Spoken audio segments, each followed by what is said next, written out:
Sal-aħħar ta' Ottubru 2014 il-konsulenzi li tħallsu fuq il-proġett ta' Bipil Belt kienu jammontaw għal aktar minn 19 miljun euro.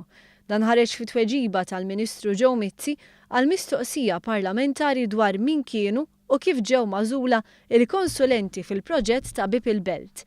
Jirriżulta li minn 19 miljun u 1609 euro f'konsulenzi, kważi 8 miljuni ingħataw b'direct order mill-gvern preċedenti. Dettalji fit tweġiba tal-Ministru Mizzi jindikaw li l-konsulenzi kollha bdew taħt il-Gvern Nazzjonalista, għajr għal dik dwar is-saħħa u s-sigurtà li bdiet fl-2014. Fil-fatt bejn l-2009 u l-2012 imbdew xejn inqas minn 21 konsulenza fuq il-proġett ta' Bipil Belt.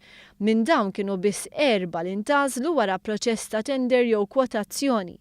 Il-bqija ingħataw kollha b'direct order mill-gvern preċedenti. L-ogħla konsulenza mħallsa fuq dan il-proġett kienet tammonta l 7 miljun u 131 elf euro. Liema konsulenza bdiet fl-2009 u ingħatat b'direct order lil Perit Renzo Piano.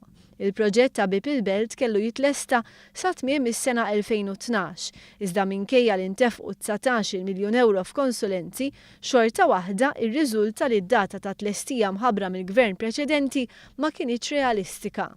Intant fl-aħħar jiem tqajmet kontroversja oħra marbuta ma' dan il-proġett, propju dwar il-bankijiet tal-Kamra tad-Deputati li jekk kif bdew jitpoġġew indunaw li dawn ma kinux prattiċi għax-xogħol parlamentari.